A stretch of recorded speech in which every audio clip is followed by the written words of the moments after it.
Bonsoir à tous. Bonsoir, on se retrouve pour parler ce soir de La Garde Blanche, livre de 320 pages, paru en 1925 en périodique, en URSS, et en 1927 à Paris, en version complète. Nous verrons qu'il y a des choses à redire. Son auteur, que vous voyez à l'écran, est Mikhail Bulgakov, dont nous avions déjà parlé. Et le livre se trouve normalement au prix de 8,70 € en neuf.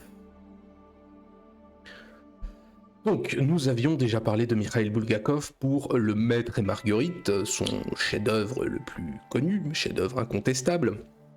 Mais je trouve que, dans la limite de ce que la chaîne m'autorise, des envies de lecture et de relecture, des lectures forcées aussi, et de mon stakhanovisme d'esclave volontaire, eh bien c'est pas mal de relire un auteur et de le partager pour une autre œuvre. Alors plus important que ça, c'est avec cet épisode que nous fêtons la 50e vidéo de la série Un livre et au lit. Et oui, 50 depuis la première, j'ai vérifié, postée le 9 février 2025. Bon, c'est vrai que c'est un chiffre comme un autre et que je ne pratique pas le symbolisme et la numérologie, mais voilà, 50, ça reste un chiffre représentatif d'un gros boulot abattu. Chacun sa fierté, hein, mais j'avais envie de le signaler. C'est moi la chose, dans le fond 50 vidéos littéraires c'est pas vraiment plus de boulot que les vidéos histoire et onanisme déjà faites. Ils doivent compter une douzaine de vidéos maintenant, mais 50 ça revient. Alors c'est pas non plus l'occasion d'un bilan particulier, mais voilà, c'est juste la satisfaction d'avoir lu 50 bouquins et de les avoir restitués, ce qui a été un travail très important de prise de notes et d'étude de contexte et de style. Enfin, disons, sans faire dans la grandiloquence, voilà, c'est plus de travail qu'une simple lecture. Mais bon, c'est la même chose pour toutes les vidéos. Alors, je vais être honnête, je pense arriver à ce moment-là qu'on est peu ou prou à la moitié de mon parcours de youtubeur sous cette forme-là. Bon, ce n'est pas encore l'heure du bilan.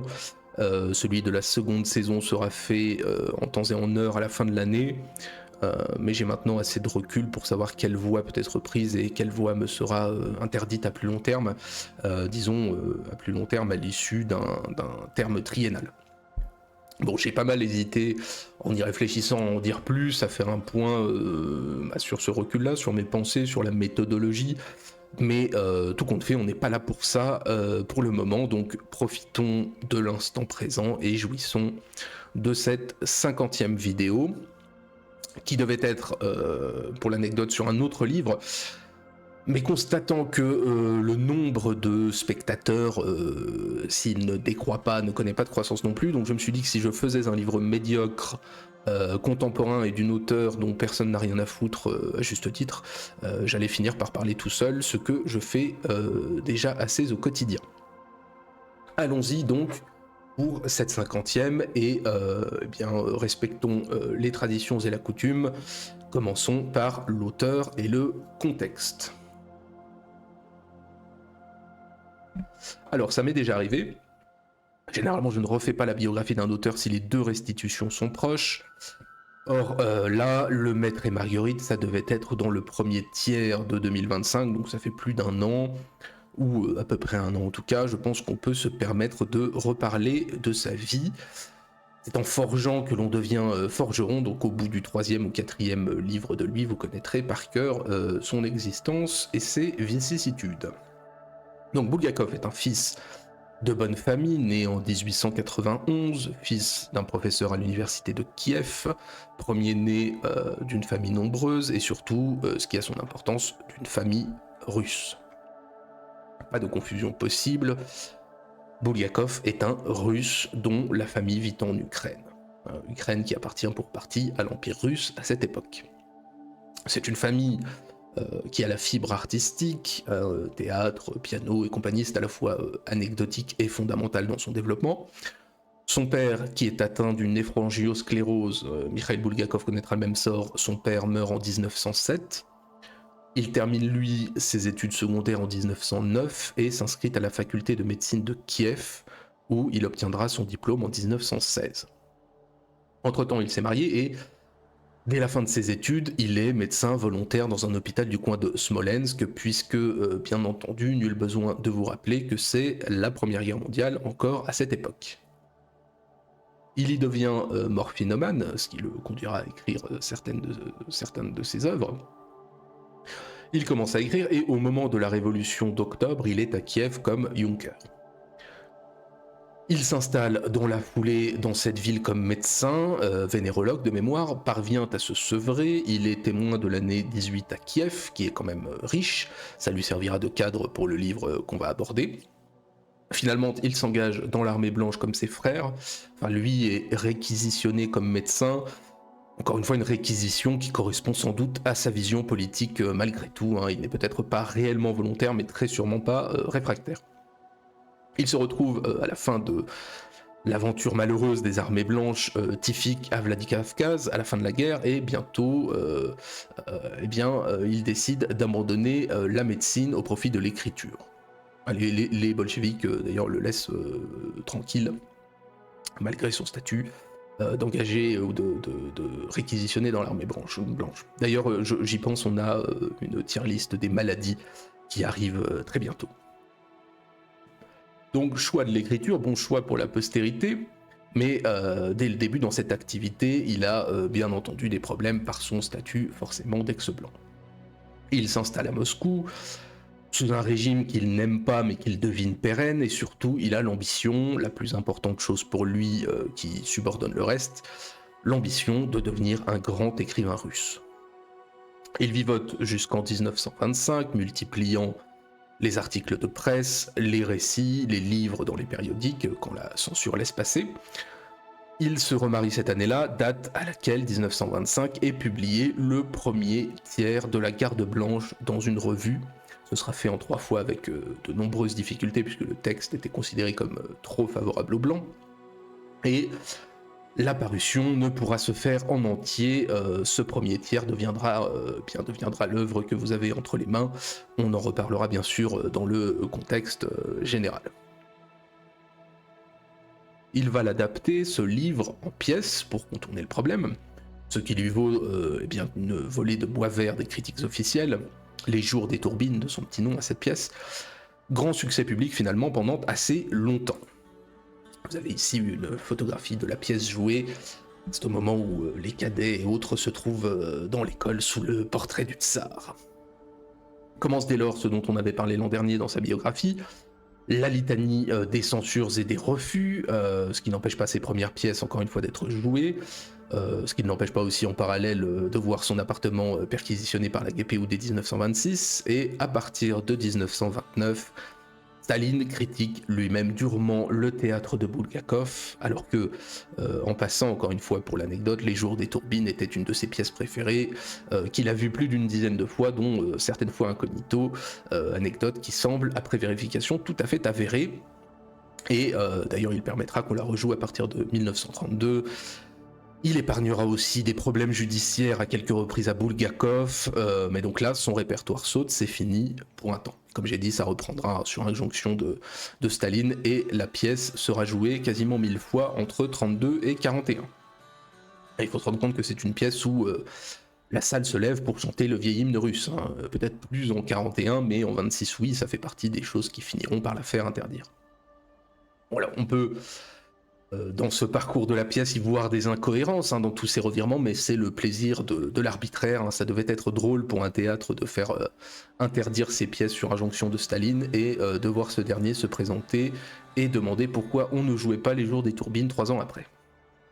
Du coup, comme je l'avais dit aussi l'an dernier, Bulgakov lui adresse une requête au maître du Kremlin pour quitter l'URSS avec sa nouvelle épouse. Il finira par avoir Staline directement au téléphone, et il est mis, on va dire, devant, disons, un choix, et il accepte un boulot alimentaire. Il arrive péniblement à faire jouer quelques pièces. Il essuie énormément de refus pour tout, hein. C'est assez incroyable, sa vie c'est vraiment le refus, l'excuse, la censure et la réécriture perpétuelle. Je ne vous refais pas la litanie des aventures littéraires, je pense que je l'avais fait l'an dernier, mais ce qui est certain c'est que c'est un écrivain maudit. Néanmoins, et là aussi je ne l'évoque pas plus, il rédige pendant plusieurs années son Maître et Marguerite, qu'il achève presque complètement avant de mourir d'une néphroangiosclérose lui aussi en 1939, hein, donc comme son père, il meurt à 48 ans. Alors sa postérité est immense, à partir des années 50 et 60 paraissent des versions expurgées de ses œuvres et des versions complètes bien entendu, mais hors URSS, et il devient l'un des écrivains russes du XXe les plus lus. Bon, de toute façon, pas de doute, il est un grand écrivain, maudit d'être né en un tel temps et un tel lieu. Et en même temps, sans ces derniers, pas d'œuvre, hein, en tout cas pas la même, c'est toute l'ironie, être un grand écrivain maudit et posthume ou un médiocre écrivain libre, c'est un dilemme presque digne des tragiques. Alors passons au contexte, comme la plupart du temps celui du livre, de son sujet et celui de son écriture. Le sujet est autobiographique, avec de nombreuses limites parce que largement romancé. Nous sommes à Kiev en décembre 1918, Kiev, la ville de Bulgakov, certains lieux sont ceux de sa propre vie, mais lui n'était pas dans la cité à ce moment précis. Mais bon, il avait accumulé un nombre de souvenirs des événements de l'année 18 et 19 qu'il pouvait réutiliser quelques années plus tard. Les personnages le représentent lui, des connaissances et des proches de façon transparente, Tourbine étant par ailleurs le nom des héros et le nom de sa grand-mère maternelle. Alors ça a fait l'objet d'un grand nombre d'études, la plupart des personnages sont identifiés, mais peu importe. Le contexte du propos est, lui, parfaitement historique, s'oppose le directoire socialiste nationaliste ukrainien et le gouvernement pro-allemand de Skoropadsky, dont on avait parlé avec Alazar il y a une dizaine de jours. Skoropadsky qui bascule du côté des Blancs au moment du départ des Allemands. Les armées de l'Hetman, donc Skoropadsky n'étant pas sûr, ce dernier fut amené à rechercher le soutien des populations pro-russes, donc plutôt des intellectuels, des étudiants et des officiers, hein, les gardes blancs, là où la population soutenait plutôt le directoire. Le sort de ces défenseurs de Kiev fut tragique, puisque défaits, massacrés, reniés par Dénikine, et ennemis bien entendu pour tous les autres, et c'est dans ce contexte qu'évoluent les héros, représentants de ces milieux de gardes blancs, donc intellectuels, étudiants et officiers. Nous sommes donc face à un roman historique prenant la forme du roman d'inspiration autobiographique.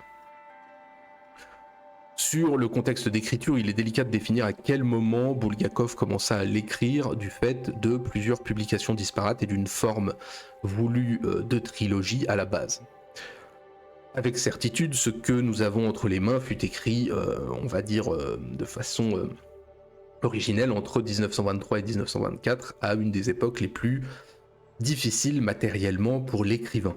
Ce qui explique aussi un roman très centré autour de la maison et donc de son confort au sens le plus strict. C'est presque une projection de besoins matériels. L'enjeu de ce premier vrai roman est excessivement important pour Bulgakov. Le récit paraît dans la revue Rossiya, qui cessera, comme je l'ai dit, d'être publié avant la fin en tout cas de paraître avant la fin du travail de l'auteur. Et Bulgakov était juridiquement empêché pendant 3 ans de donner son livre à une autre maison. Et entre-temps, dans ces 3 ans, le climat politique se durcit pour les artistes, notamment après le succès de Scandale des Jours de Tourbine. C'en est donc fait de La Garde Blanche en tant que roman dans son pays. Et Bulgakov prend alors ses dispositions pour une chose qui n'est pas encore interdite, la parution à l'étranger. Et c'est donc à Paris, à partir de 1927, un Paris lieu de la culture et de l'émigration blanche surtout, c'est à Paris que se fait la seule parution du texte complète en russe du vivant de l'auteur. Auteur réécrivant la fin puisqu'il avait renoncé à la trilogie qui aurait été dans un contexte blanc et donc publiable en l'état en URSS. Et d'où aussi le fait que dans ce livre, les bolcheviks sont absents du livre en tant qu'antagonistes sur le terrain. De toute façon, l'adaptation théâtrale, donc Les Jours des Tourbines, détournera l'attention du roman vers la pièce, les critiques de l'œuvre étant plutôt idéologiques que littéraires. On est dans un contexte très particulier. Déjà, du côté blanc, comme d'ailleurs du côté rouge, le roman est vu comme tiède, au mieux, il ne satisfait finalement personne, mais bon, les blancs n'ont eux aucun pouvoir politique. Alors, je n'ai ni la prétention, ni la capacité, ni le temps d'ailleurs de restituer tout le climat de l'époque, mais il faut se rappeler qu'au moment de la parution de l'œuvre dans le périodique, en 1924-25, on est seulement au moment de l'éviction de Trotsky, et donc le pouvoir de Staline en tant que premier secrétaire du parti commence seulement à s'affirmer. Vous avez ici la couverture de la première parution de l'œuvre à Paris en 1927. Donc il existe, c'est certain, une chape de plomb idéologique, mais pas encore de certitude dictatoriale, pas en tout cas telle qu'on les connaîtra quelques années après. Donc les gens restent prudents certes, mais peuvent se permettre des embardées. Les critiques exercées sont donc, contre Bulgakov en tout cas, elles sont donc idéologiques, mais l'on reconnaît encore le talent et eh bien finalement on attaque assez mollement la personne en tant que telle. Ce qui explique cette parution possible du roman en épisode puis à l'étranger.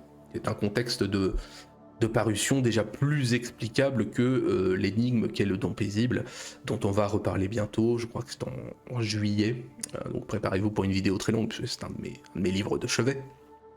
Et on verra la même chose avec le sort du jour des Tourbines, hein, tout aussi critiqué comme pièce, mais eh bien pièce autorisée ou interdite selon le bon vouloir de Staline.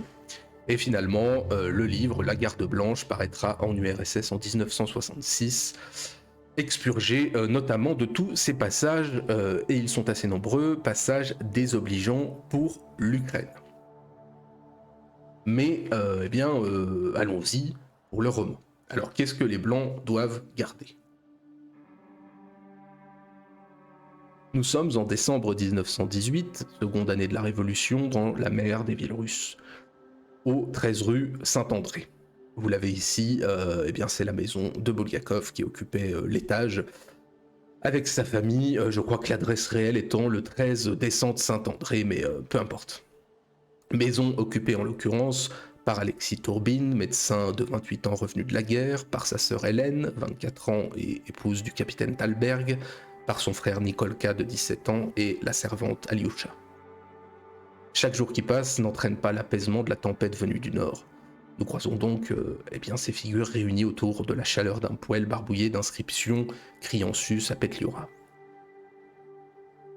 Entre chiens et loups encore, dans une ville occupée par les Allemands qui s'en vont, entre la menace ukrainienne et la menace bolchevique, sous le régime d'un Skoropadsky forcé d'armer les contingents de jeunes Russes. Au loin donc, tonne le canon. Les Allemands partent, les Alliés ne sont pas là et Petliura approche.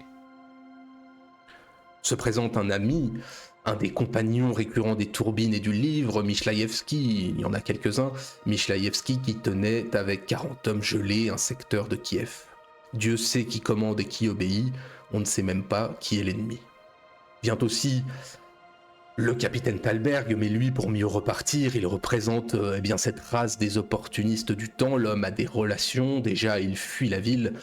Il faut dire que notre officier a toujours choisi ses amis en fonction des occupants du moment, et tout se paye. Je cite l'auteur. Pour Thalberg, tout eût été bien si les choses avaient suivi une ligne bien droite, bien tracée. Mais hélas, à cette époque, la ville était le théâtre d'événements qui décrivaient des zigzags d'une extrême bizarrerie, et c'est en vain que Serge Ivanovitch essayait de prévoir ce qui allait se passer. Il ne prévoyait rien du tout. Bien sûr, il partira seul, laissant là sa femme. À l'étage du dessous, l'ingénieur Vassili Lissovitch, dit Vassilissa, est occupé à cacher ses pièces d'ancien régime sans savoir que du dehors on l'a vu. Notre homme est un avaricieux, mais l'avarice n'est-elle pas une forme de sagesse en ces temps ? Peu importe, sagesse ou pas, tous les pécheurs seront punis. Chez les Tourbines et leurs amis, on fait encore la fête et qu'a-t-on à fêter ? Des chimères. On s'enivre autant de vodka que de rumeurs. Vous avez ici à l'écran les Allemands à Kiev. Kiev qui ressemble à toutes les villes assiégées des fins de régime pressées de jouir. Je cite l'auteur. Pendant tout le printemps, depuis l'élection de Letman, la ville n'avait cessé de se remplir de nouveaux arrivants. Dans les appartements, ils dormaient sur les canapés, sur les chaises. Ils dînaient dans les maisons riches en énormes compagnies. On avait vu s'ouvrir d'innombrables échoppes de marchands de pâtés et comestibles qui fonctionnaient jusque la nuit close, des cafés où l'on pouvait acheter non seulement du café mais aussi des femmes, des nouveaux théâtres de variété sur les planches desquels grimaçaient et faisaient rire le public les plus célèbres acteurs des deux capitales, le fameux théâtre du Nègre Mauve, et dans la rue Nicolas un club grandiose intitulé Le Pal, où les assiettes et les soucoupes tintaient jusqu'à l'aube. Du même coup parurent de nouveaux journaux et les meilleures plumes de Russie y écrivaient des feuilletons qui traînaient les bolcheviks dans la boue. À longueur de journée, les fiacres trimballaient des clients de restaurant en restaurant, et la nuit, les cabarets, au son des violons, s'emplissaient de fumée de tabac où se détachaient, d'une beauté extraterrestre, les visages blêmes et exténués de prostituées droguées à la cocaïne. L'assemblage hétéroclite des 12 métiers et 13 misères de l'opéra bouffe et des épaulettes perdues et partout la haine du bolchevique. La haine du planqué, la haine directe de l'homme d'action ou la haine vengeresse de l'exclu de la mécanique jusque-là huilée de l'existence par la révolution. Depuis déjà des semaines, entre socialistes, nationalistes ukrainiens et allemands, on sent que tout vacille, mais l'on se raccroche à ce que l'on peut. La situation est donc explosive. Je cite à nouveau. Des centaines de milliers de fusils non rendus, enfouis dans la terre, cachés dans les granges et les celliers malgré les jugements sommaires des conseils de guerre allemands, les flagellations à la baguette de fusil et les tirs de shrapnel. Et des millions de cartouches, enfouies elles aussi dans la terre, et un canon de 75 pour 5 villages, une mitrailleuse pour 2, et dans chaque bourgade, des dépôts de munitions et des magasins d'habillement avec capotes et bonnets fourrés, chez ces, je cite à nouveau, fidèles enfants de la chaude et lumineuse Ukraine, qui haïssent Moscou sous toutes ses formes, qu'elle soit bolchevique, tsariste ou tout ce qu'on voudra. Et donc, la débandade d'Allemands devenue soudainement décatie, mais alors, qui doit vivre ou mourir ? Vous avez ici Simon Petliura, et tout à droite. Tout cela est le résultat d'un long frémissement, d'un subtil et complexe jeu de forces historiques aboutissant à un cri Petliura. Pourtant, en ce temps, je cite, personne, absolument personne ne savait ce que le dit Petliura avait réellement l'intention de faire en Ukraine, mais tout le monde, absolument tout le monde savait déjà que cet individu énigmatique et sans visage, encore que, de temps à autre, les journaux publiassent au hasard des clichés tombés entre les mains de la rédaction, une photo de prélat catholique, toujours différente mais toujours intitulée Simon Petliura, bien tout le monde savait qu'il voulait la conquérir, l'Ukraine, et pour la conquérir, s'apprêtait à prendre la ville. Notre docteur Alexis s'engage alors chez les volontaires. Avec le départ traître de l'Hetman et de l'état-major, la résistance se dissout avant d'avoir commencé et la seconde partie du livre s'ouvre. Vous avez ici une photo de Kiev en 1918. Arrivent les hommes de Petliura et ne restent en ligne que quelques courageux, quelques fous, quelques milices oubliées là, cherchant un commandement évaporé, ne pouvant rien faire, ne comprenant rien, trahis de tous côtés. Au fil des coups de feu sporadiques, les rideaux des magasins se ferment, les trottoirs se vident, et les plus infortunés gisent là au bord des routes. Reste seulement une poignée de gens résolus. Alexis Tourbine se trouve pris dans la débandade, Nikolka dans les combats désespérés des Junkers, des cadets et des officiers qui ne sont qu'une fuite en avant. Mais la ville est grande et l'on peut toujours s'échapper. Héroïsme, résistance, mort et fuite, Nikolka s'échappe et Alexis parvient blessé à la maison, la ville s'effondre et la seconde partie se termine. La dernière, troisième et dernière partie s'ouvre sur le délire du blessé. Comment en est-on arrivé là ? Eh bien, notre Alexis avait profondément ressenti le besoin d'aller voir ce qui se passait dans les rues. Erreur, puisque le voilà poursuivi et blessé, sauvé par une femme à travers un labyrinthe de jardins, presque déjà le fantastique du grand Bulgakov. Et donc il est là, brûlant, ramené chez lui, blessé, étifique. Vous avez ici une autre photo d'une représentation théâtrale des Jours des Tourbines. Et puisque tous nos héros sont là, d'ailleurs, c'est le conseil de guerre des perdants, alors qu'en dessous, chez le voisin de ces Tourbines, le ladre Vassili, se joue un autre drame, les bandits qui dépouillent, le lot de toute ville livrée aux mannes de l'anarchie. Un tourbillon d'orateurs, de cris et de coups de feu. Nikolka part ensuite à la recherche du corps de son colonel Naïtours, officier d'exception dans les bâtiments charniers de la ville, des annexes de l'enfer, dans la puanteur des cadavres empilés, mais en ultime hommage aux hommes de l'ancien monde. C'est ensuite au tour d'Alexis Tourbine d'entrer en agonie, mais il survivra. Alors, miracle des prières de sa sœur ou guérison de la médecine pour un cas sans espoir, qui sait ? La Russie est un pays de mystère après tout. Finalement, retentit à nouveau la canonnade et s'annoncent au loin les bolcheviks. Je cite. « Grande et terrible fut cette année 1918e depuis la naissance du Christ, mais l'an 1919 fut encore plus terrible. Pourtant, et nous en finirons là, Bulgakov nous annonce qu'il faudra s'en accommoder, loi du vainqueur qu'il connaît et subit lui-même. Je cite. Ce n'est pas un glaive terrible, tout passera. Les souffrances, les tourments, le sang, la faim et la peste, le glaive disparaîtra, et seules les étoiles demeureront quand il n'y aura plus trace sur la terre de nos corps et de nos efforts. Il n'est personne au monde qui ne sache cela. Alors pourquoi ne voulons pas tourner nos regards vers elle? Pourquoi? Certains y voient une image politique, pour moi, bon, c'est une référence à la situation politique, l'étoile me paraît transparente. Voilà qui conclut eh bien, le propos du livre. Alors pourquoi est-ce que c'est important et qu'en ai-je pensé? Alors comme on l'a évoqué, La Garde Blanche est certes un roman, mais c'est un livre autobiographique en partie. Alexis Tourbine est médecin comme Bulgakov, il a son âge et la plupart des personnages sont largement inspirés de son entourage familial et amical. Je l'avais dit, hein, comme le nom Tourbine est celui de sa grand-mère maternelle. En sus, ce ne sont pas que les personnes, ce sont aussi les lieux à peine transformés. Hein. Là encore, je l'avais dit, ce 13 rue Saint-André, ce 13 descente Saint-André, la maison de Bulgakov au moment des événements. Bulgakov s'était réinstallé en février 1918 comme vénérologue dans une ville qu'il connaît intimement. Il en sera absent puisque ayant rallié les armées blanches au moment de l'action, mais à peu de choses près, il en connaît les événements et pour nous, connaître un auteur, c'est important.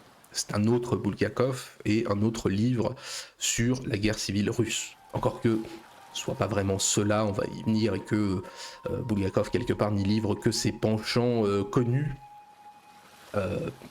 quasi monarchiste, en tout cas proche plutôt des républicains, et sa haine de l'Ukraine, en plus bien sûr des faits. Il faut ici, en ce temps et dans ce livre, y voir ce qu'est la réelle incertitude, la valeur de la force, les besoins des hommes, la fragilité de l'existence et la rareté de la constance. Celle des héros, image de celle de Bulgakov sans aucun doute, toujours vacillante. On y trouve aussi des éléments qui seront chez le maître et Marguerite, dans certaines touches fantastiques, dans l'irréel et le rêve prémonitoire, et surtout dans la figure de l'Antéchrist. On n'est pas encore sans doute dans le réalisme fantastique dont nous avions parlé il y a peu, mais dans un onirisme, disons, et on y trouve aussi ce qui fera le maître et Marguerite, l'humour déjà, mais qui pour le coup, dans ce livre, nous est plus inaccessible en tant que francophone, parce que souvent dans les noms des personnages, et pas autant dans les situations. Il faut aussi voir, ou j'allais dire distinguer une époque dans les années 20 où on peut encore écrire certaines choses. Il existe encore à ce moment-là cette tradition qui existait déjà sous le régime précédent, on l'avait vu et on le reverra bientôt avec Savinkov, ou en tout cas bientôt, peut-être l'an prochain, peu importe, mais on le reverra, et le livre aurait franchement pu être écrit de Paris à la même date. Ce n'est pas un livre rouge forcé par la pression du politique. Cela s'explique par une époque où le régime n'est pas encore certain dans ses personnes et qui a assuré dans ses premières années une partie de son travail de propagande par l'art, et il en reste quelque chose de cette ouverture artistique. Vous avez ici le train d'agitation de Lénine en 1918 qui s'appuyait notamment sur le théâtre. Et effectivement, les toutes premières années du régime, je crois que je l'avais dit, au moment de quel livre, je ne sais plus, mais seront le cadre d'un foisonnement artistique assez important. Vous avez Mayakovsky, vous en avez plein d'autres, hein, peu importe, mais il en reste encore quelque chose en ce temps. Le livre est un concentré, une partie parmi d'autres, un tableau humain et social de cette terrible guerre civile. Et en collectant les petites miettes semées au travers de toutes les présentations de la chaîne sur le sujet, eh bien, on essayera, en tout cas j'espère, d'en donner un panorama, alors bien sûr confus et limité, hein, de toute façon c'est bien trop foisonnant pour qu'un homme seul l'embrasse entièrement. Et pour résumer simplement son caractère global, sur la forme, je dirais que c'est encore un roman russe et pas encore un roman soviétique. Les héros sont les blancs, le titre le dit, mais y a-t-il vraiment un héros ? Je pense que oui. Pourquoi ? In fine, toutes les figures ne sont pas positives, mais ce sont des volontaires russes, opposés aux nationalistes ukrainiens, éminemment négatifs eux, et qui n'apparaissent presque que pour un meurtre ou deux de juifs en passant. Du coup, le camp blanc compte des lâches et des héros, mais il est le seul à compter des héros. Opposés blancs et pétlioristes, globalement ennemis tous deux des bolcheviks, donc également négatifs selon la pensée soviétique du temps, permettent, en sacrifiant ponctuellement officiers et politiciens lâches, de conserver des figures positives parmi les Russes de l'ancien régime, et c'est là sans doute que transparaît, en tout cas à mon avis, la préférence de Bulgakov, qui de toute façon, encore une fois, s'est inspiré de son propre entourage, et a par ailleurs le talent que vous savez ou pas pour créer des personnages. Il faut se rendre compte que on a parlé de ces officiers, comme dans les autres pays, le corps des officiers a été bouleversé par la guerre, hein. Un tiers, 70 000 sont morts pendant le conflit, avec une transformation profonde des origines sociales, comme en Allemagne, hein, d'ailleurs, que Kiev, en sus, à cette époque, draine un grand nombre d'entre eux fuyant la Russie où ils sont menacés, que la plupart sont désorientés, traumatisés, et se rallient au pouvoir qui les fait survivre ou cherchent à retourner à la vie civile. Et ceci étant, encore une fois, ça ne l'empêche pas de brocarder le comportement d'une grande partie, la couardise, le mensonge, le vol, le meurtre, l'opportunisme, et tout ça, ça se trouve partout. Et donc, en contrepoint, faire émerger un colonel Neytours, encore une fois, je vous laisserai lire le livre, eh bien, ça permet de mettre en avant cet idéal sublimé de l'officier russe et dit, à mon avis, quelque chose des sentiments de l'auteur. D'ailleurs, Petlura, que vous avez ici à l'écran, eh bien, il reste une figure allusive, planante, presque diabolique, qui n'investit jamais la ville personnellement, alors que, dans les faits historiques, il y a été accueilli triomphalement. Il est cette image du mal, du diable, plus négative d'ailleurs que celle du diable dans le maître et Marguerite, personnellement présent et qui amène presque la vie dans Moscou. En définitive, Bulgakov choisit de parler de la garde blanche et pas de l'armée rouge et des héros de l'intelligentsia en disparition, pas des prolétaires. Et à mon avis, en ouvrant le roman, en tout cas ça me semble assez transparent, à la fois sur l'instabilité de la situation et la mort de la mère des Tourbines, eh bien il est probable que cette mort représente en fait la Russie d'Ancien Régime, aimée et regrettée comme peut l'être une mère, et qui est une métaphore de cette cassure existentielle pour tous. Enfin pour tous. Après plus ou moins bien vécu selon les opinions. Mais sans doute, encore une fois, comme je l'ai dit, c'est encore un temps où l'écrivain peut écrire ce qu'il veut, en partie en tout cas, plutôt que ce qu'il doit, d'où un certain équilibre et donc ces derniers soubresauts avant le réalisme soviétique. Alors quel rapport avec le contexte historique contemporain ? Le contexte russo-ukrainien par un auteur qui n'en fait pas une idylle déjà. Le livre est en effet très anti-ukrainien. Je le cite, qui a terrorisé la population russe avec cette langue ignoble qui n'existe même pas. C'est dit. Alors il ne faut pas non plus suivre certains qui vous diront que c'est nécessaire pour comprendre l'Ukraine maintenant, etc. Non, pas du tout. Par contre, c'est un tableau de quelques jours, enfin de décembre 18 à février 19, je crois, si je me rappelle bien, d'une situation depuis très longtemps compliquée, mal connue chez nous, d'enjeux complexes et enfouis qui ressurgissent, plus d'ailleurs pour une question d'occasion que de besoin réel, et accessoirement à travers Bulgakov, eh bien, la vision de relations déjà franchement difficiles pour certains entre le monde russe et le monde ukrainien déjà. Et les deux, encore une fois, existent, les deux mondes. Comme tant d'autres œuvres du temps, ces deux mondes-là existent. Voilà. Donc,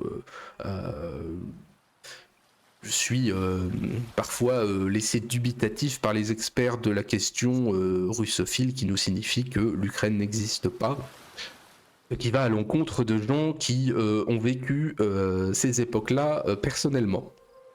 Mais ça n'est qu'un petit point et ça ne dit rien après des opinions géopolitiques de chacun. Qui sont différentes des opinions que l'on peut avoir un petit peu abruptes sur l'existence ou non d'un État et de son peuple. Peu importe, mais je suis toujours un petit peu étonné. Je pense que la plupart des gens qui émettent cet avis et font des rapports et des raccourcis par rapport à la situation contemporaine connaissent, ça n'est absolument pas pour être condescendant, mais disons qu'ils connaissent assez mal la période et la guerre civile russe. Ça n'est que mon avis. En tout cas, ça n'est pas plus utile qu'autre chose à la connaissance de l'Ukraine et de la situation, surtout que la dite situation y était à l'époque encore plus éminemment complexe. La situation est de toute façon complexe au niveau de l'histoire, elle l'est au niveau des hommes, elle l'est dans les intentions de chacun, elle l'est dans l'historiographie sur le sujet. Alors, en définitive, ça ne permet de dire qu'une chose, c'est qu'il existait déjà à l'époque un nationalisme ukrainien profond et qui s'exprime, et qu'il existait aussi un tout aussi profond mépris russe pour ce dernier.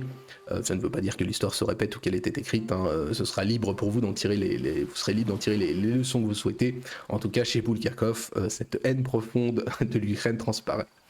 Vous avez ici une parade militaire ukrainienne à Kiev en 1918.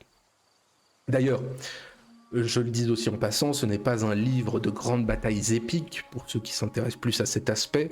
On aura l'occasion d'en parler bientôt, mais et ce n'est pas non plus un livre sur la guerre civile russe à proprement parler. Il faut un peu pondérer la chose, on est dans un contexte particulier. Les héros sont avant tout les membres de cette famille et leurs proches, et ils y vivent tous un destin individuel, alors certes tragique, mais assez quelconque en cette période. C'est l'impuissance face à l'histoire quelque part. Alors ça reste tout de même un livre précis, parce que les événements ont été, si ce n'est directement vécus, en tout cas vécus en partie par lui ou ses proches. Précision encore une fois ne voulant pas dire exactitude, hein, l'auteur se permet de déplacer des événements réellement advenus au service du romanesque, ou en collant plusieurs événements ensemble pour en créer un seul qui soit exemplaire, représentant par exemple en un épisode unique une ville qui sera prise et reprise 16 fois en 5 ans de guerre civile. Il y a sur la forme, dans le style, quelque chose de plus profond que tout ça et de symbolique. La maison est presque un personnage, alors reflet de la situation matérielle de l'auteur, je l'ai dit dans l'introduction, hein, de ses regrets aussi sans doute. Vous avez ici la maison, l'intérieur de la maison de Bulgakov, hein, qui est maintenant un musée. Et d'ailleurs, en règle générale, c'est un roman symboliste, hein, la ville, la maison, la neige, la croix. Dans le livre, Kiev n'est jamais rien d'autre que la ville, a donc une portée universelle. Les signes qui sont envoyés sont tout aussi symboliques, ce sont ceux d'avant la venue de l'Antéchrist. D'ailleurs, son annonciateur est un bolchevique, en passant, un des rares bolcheviques.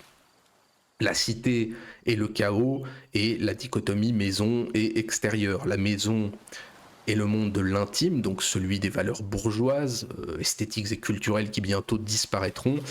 Et donc cette maison, quelque part, c'est aussi l'ancien monde tsariste face au nouveau chaos à l'extérieur.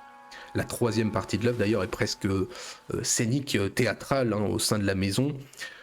Mais ici, pas d'humour en dehors des noms, comme je l'avais dit, qui sont au-delà de notre entendement. Humour qui était un ressort important du Maître et Marguerite. On y trouve la même ironie, mais elle est beaucoup plus dure, parce que ce n'est pas le diable directement à l'œuvre, ce sont avant tout les hommes. Alors malgré tout, un livre que j'ai apprécié, mais je dois dire qu'il n'est pas sans défaut. Dont un principal, c'est que très clairement, on sent l'incomplétude. Je dirais que c'est le défaut majeur. La garde blanche, qui peut désigner effectivement les éléments pro-russes de Skoropadsky, paraît plus adéquate quand même pour l'armée de Dénikine, et il est probable que l'on devait suivre une épopée des personnages jusqu'au moins 1920. En fait, c'est même avéré, je ne sais pas pourquoi je dis probable. La Garde Blanche, en fait, devait être le nom de cette trilogie, hein, de 3 livres dont j'ai un petit peu oublié les titres, La Croix de la Colline, La Marche écarlate, Le Soleil jaune, des trucs dans le genre, j'ai plus forcément les noms. Et donc le point final n'est pas celui d'un roman réellement achevé, ou en tout cas n'aurait pas dû l'être.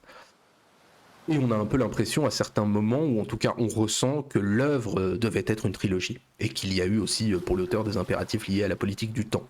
La fin de l'œuvre, à mon avis, en porte la marque. D'ailleurs, il existe une autre fin plus complète, j'ai vu un petit peu le résumé, mais qui est assez fantaisiste et qui est écrite, semble-t-il, par un autre auteur, d'après les jours des Tourbillons. Je ne suis pas un spécialiste international de Bulgakov non plus, je ne suis qu'un simple lecteur comme vous. Et donc, de fait, cette fin réarrangée, ça peut sembler quelque chose de décousu, à qui il manque ce point final, au sens de l'écrit et de la couture d'ailleurs, pour lier l'ensemble. Il n'y a pas, c'est vrai, de réelle trame de fond dans le livre. Il n'y a pas une tension, j'allais dire scénaristique, peu importe, continue. Mais comme j'ai dit aussi, c'est tout en symbole. Les oppositions restent avant tout celles d'entités qui dépassent les héros. Et puis on ressent vraiment quelque chose, par la réécriture, quelque chose qui est proche de la scénette théâtrale parfois. Alors peut-être aussi que ça peut être dur à suivre si vous ne connaissez rien du temps et du lieu, parce que c'est tout le contexte qui sous-tend ces scènes. Donc oui, voilà, le roman peut nous laisser sur notre faim. Et je me souviens réellement d'avoir, je l'ai lu 2 fois, 2 ou 3 fois, peu importe, mais j'ai toujours ressenti cette incompréhension d'une œuvre stoppée en cours de route. Incompréhension étant pas le bon mot, peut-être un peu de peut-être pas de stupeur, de frustration. Voilà, ce serait le mot le plus juste.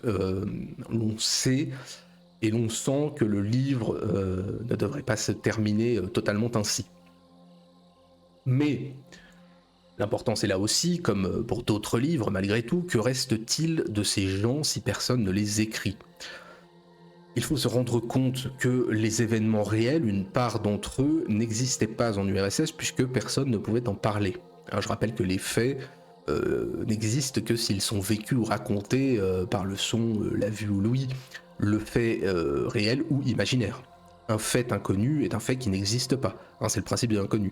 Ça existe, hein, mais sans matérialité. Ça agit sans votre connaissance, comme un homme actuellement en train de vivre à l'autre bout de la planète que vous ne connaissez pas. Si vous êtes impacté, c'est que vous en avez eu connaissance directe ou indirecte. À sa publication là-bas, donc, c'est un document historique de première main, puisque sans ça, eh bien, personne ne connaît les événements sans les avoir vécus, puisque personne n'a eu la liberté de les raconter. Et vraiment, je l'ai déjà dit, mais pour moi, avec quelques autres livres de la même époque, c'est un peu le chant du cygne d'une certaine littérature classique russe. Alors, peu importe ses qualités et ses défauts, même un Maître et Marguerite, alors qui est un plus grand livre, qui est un livre immense, qui peut être relié même à du plus ancien, à Gogol par certains points, donc un grand nom russo-ukrainien classique, eh bien pour moi, ce Maître et Marguerite est déjà autre chose qu'un livre purement russe. Il est déjà soviétique, que ce soit en s'y soumettant ou en se soulevant contre, l'idéologie y est fondamentale.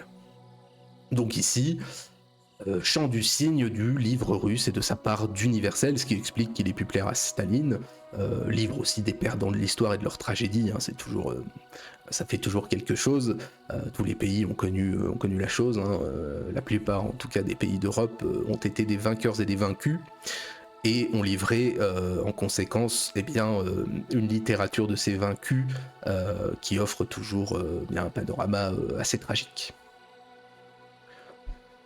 Voilà pour l'œuvre. Comme d'habitude, nous finissons par une phrase et une note. Je vais vous lire la phrase. Pendant 20 ans de suite, un homme accomplit une tâche quelconque. Par exemple, enseigner le droit romain. Et la 21e année, il s'aperçoit soudain qu'il n'a que faire du droit romain. Qu'il n'y a même jamais rien compris et qu'il n'aime pas ça. Et qu'en réalité, il est un fin jardinier et brûle d'amour pour les fleurs. Cela vient probablement de l'imperfection de notre organisation sociale qui fait que, bien souvent, c'est seulement vers la fin de leur vie que les gens trouvent leur véritable place.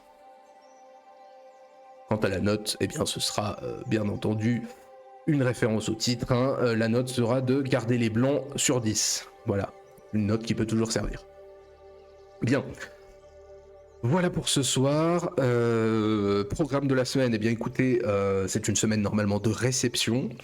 Mais en l'absence de candidats, alors encore une fois, j'ai comment dirais-je, j'allais dire des promesses. Non, ce ne sont pas des promesses, mais en tout cas des possibilités de participation. Skiros, Pierre, Alazar devraient revenir aussi, mais pour le moment, le créneau est vide. Donc mercredi, je vais voir ce que je vais faire. Je ne sais pas encore. Ce qui est sûr, c'est que ce ne sera pas une vidéo culturelle, hein. C'est littéralement impossible. Même si j'ai pas fait un point sur mon travail et sa méthodologie, il est évident que je ne peux pas combler les trous. C'est me demander quelque chose qui dépasse mes capacités, les capacités de beaucoup de gens, je pense, de faire autant de vidéos. Donc mercredi, on verra. Vendredi, ce sera possiblement, selon l'avis des joueurs, la dernière session de notre partie multijoueur sur Europa Universalis 4.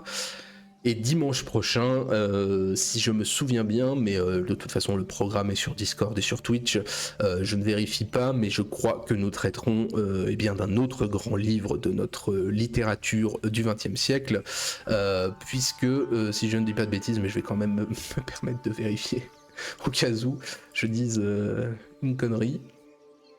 Mais non, nous ferons effectivement un autre pilier de la littérature du XXe siècle, puisque nous parlerons de Martin Eden. Voilà, nous ferons une petite excursion dans la littérature américaine, ce qui n'arrive pas tous les jours.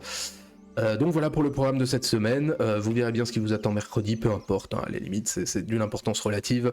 D'ici là, eh bien écoutez, je vous souhaite à tous une excellente semaine. J'espère que ça vous aura donné envie de découvrir ce livre, qui est un très bon livre, mais encore une fois, bon, d'un auteur qui produit des livres de grande qualité, mais qui est encore une fois dans un contexte oui, bien particulier et qui peut, pour ceux qui le méconnaîtraient, voilà, laisser planer quelques doutes sur la possibilité d'y entrer. Mais ça reste un auteur extrêmement solide dans son art. Voilà, bien écoutez, bonne semaine à tous, moi je vous dis à bientôt, on se retrouve dès mercredi, bonne soirée à tous, à bientôt.